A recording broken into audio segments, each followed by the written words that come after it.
Economics, macro economics chapter 9th एक MCQ आ जाता है which is very, very, very important and 6 marks का question अलग से आता है, जहाँ पे आपको ये डिफाइन करना है, डिसाइड करना है कि कंट्रोल डिफ्लेशन कैसे डिफ्लेशन को कंट्रोल किया जाए या डेफिसिट डिमांड को किस तरह से कंट्रोल किया जाए।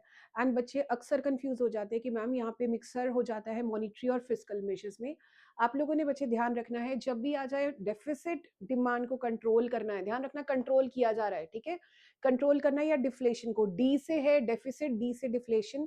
आपके जितने भी मॉनिटरी मेजर्स हैं, ठीक है, कौन से बैंक रेट उसको डिक्रीज कर दो, डी से डिफ्लेशन, डी से डेफिसिट, डी से डिक्रीज कर दो।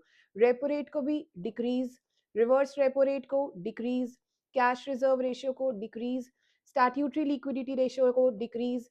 यहाँ पे आ जाएगा एक different, that is purchase of security. Open markets का जहां पॉइंट आता है वहां पे आपने सिक्योरिटीज को परचेज कर लेना है, मार्जिन रिक्वायरमेंट को भी डिक्रीज। उसके बाद आया सो मॉनिटरी मेजर्स जितने भी हैं सबको डिक्रीज कर दोगे। फिजिकल मेजर्स आए, फिजिकल मेजर्स के अंदर टैक्स रेट को कर दो डिक्रीज, गवर्नमेंट स्पेंडिंग को कर दो इंक्रीज। सो क्वेश्चन इस तरह का आ जाता है कि आपने मॉनिटरी मेजर बताने हैं जहां पे सरकार ने क्या किया, परचेज ऑफ सिक्योरिटी किया। तो क्यों सरकार ने ये स्टेप लिया है, तो आंसर इज डिफ्लेशन को कंट्रोल करने के लिए, डेफिसिट डिमांड को कंट्रोल करने के लिए। आ जाता है बैंक रेट या रेपो रेट या रिवर्स रेपो रेट इतने पॉइंट से फॉल हो गया, तो आप बताओ क्यों रिड्यूस किया जा रहा है, आंसर इज डिफ्लेशन को कंट्रोल करने के लिए, राइट। उसके बाद आ जाता है टैक्स रेट या government spending tax rate decrease किया गया, क्यों किया गया, सरकार ने सोचा अभी टैक्सेस कम कर देंगे।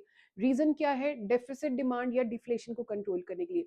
So this is very, very, very important topic, एक एमसीक्यू भी आ जाता है इसके ऊपर एंड यूजली 5-6 मार्क्स का क्वेश्चन आ जाता है जहां पे स्टूडेंट्स कंफ्यूज होते हैं। आपने बच्चे वर्ड सिर्फ पढ़ने हैं, डिक्रीज लिखे हैं सारे, तो कौन सा आ गया, डिफ्लेशन आ गया, क्लियर हो गया, और डेफिसिट डिमांड को कंट्रोल करने का आ गया। Thank you so much for now.